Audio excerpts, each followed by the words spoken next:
오늘 있었던 얘기를 여러분들과 같이 이야기를 나누어 보고 싶어서 카메라를 켰습니다.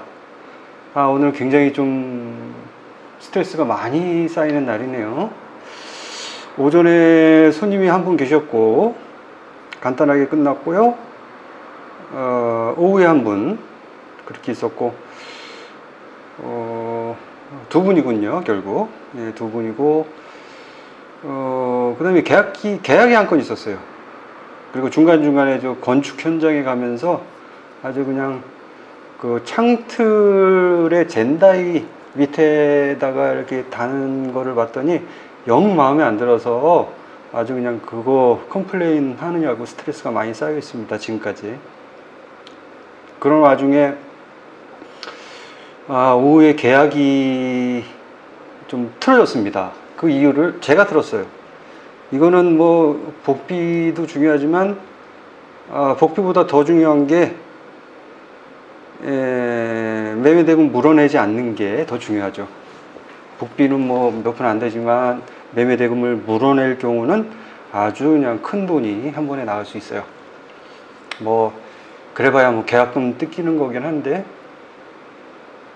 이제 뭐냐면은 이제 어제 보신 분이 그 땅 지번에 대해서는 정확히 말씀드리진 않겠습니다. 땅 위치라든가 이런 거 말씀드리지 않겠는데요. 이제 그 땅을 갖다가 그냥 송이면 땅이라고 해두겠습니다. 송이면 땅이라고 해두겠습니다. 송이면 땅을 어저께 브리핑을 좀 해드렸는데 그분이 마음에 드셔서 사고 싶다고 오늘 아침에 일찍 전화를 하셨어요.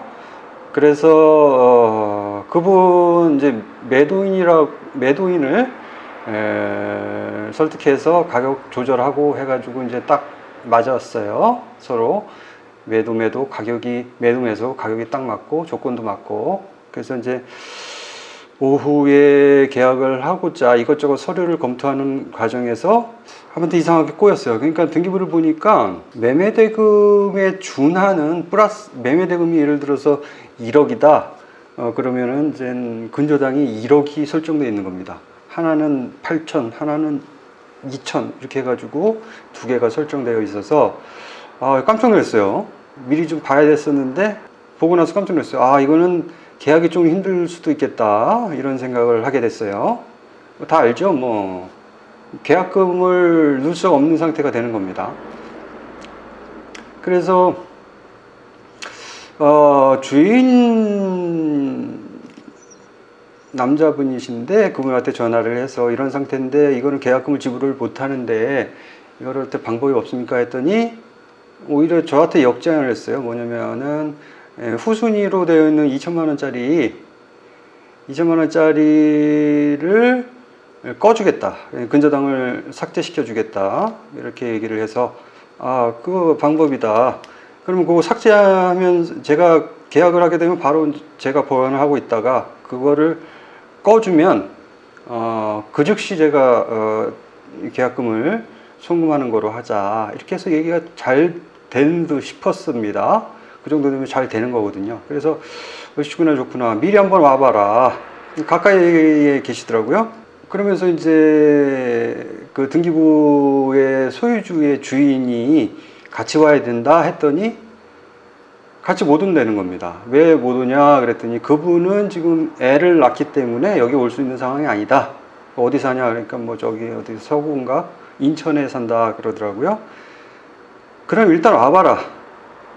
그 아버지라는 거 증명하시고 그 다음에 다른 방법을 통해서 한번 이야기를 통해서 한번 협의해 보자 이렇게 해서 왔어요. 그랬더니 주인은 딸이 맞습니다. 보니까 서류를 보니까 가족관계 등록부를 이상하게 가지고 있더라고요. 미리 딸인 거 확인하고 그러면은 딸이라고 해서 딸 땅을 본인이 팔 수 있는 권리는 없기 때문에 제가 따라가면 통화를 좀 시도해 보겠습니다 했더니 약간 한 발 물러서요. 이분이 아니 내가 주인인데 왜 나한테 얘기하면 되지 딸하고 꼭 통화를 해야 되느냐. 그래서 본인 의사가 상당히 중요하다. 남의 땅을 파는 경우가 종종 있기 때문에 본인 의사를 확인하지 않고는 나는 계약할 수가 없으니까 그랬더니 이제 본인 핸드폰으로 딸하고 통화하면서 저하고 이제 넘겨주려고 그래요. 그래서 아니다, 난 녹음해야 된다.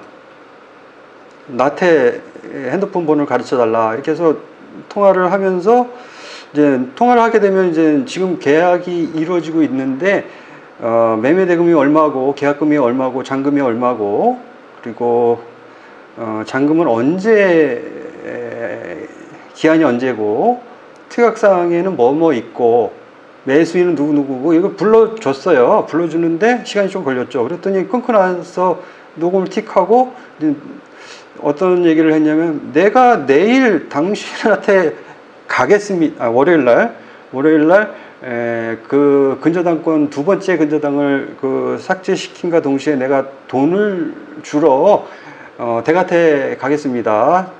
그 여자분 딸한테 가겠습니다. 이렇게 하고 끊었어요. 근데 남자분이 항상 이렇게 생각하시더라고요. 아니 금액을 왜 가르쳐 줬냐 딸한테 그러는 거예요.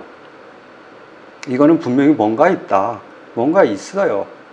아니, 금액을 가르쳐 주지 말아야 돼. 주인한테 자기 땅이 아닌데 파는 건데 금액을 가르쳐 주지 않을 이유가 전혀 없는데도 그거를 얘기하더라고요. 그리고 뭘 거기까진 가느냐? 나를 믿고 계약하라. 그래서 서류 다 주고 이 상태에서는 계약을 못 합니다.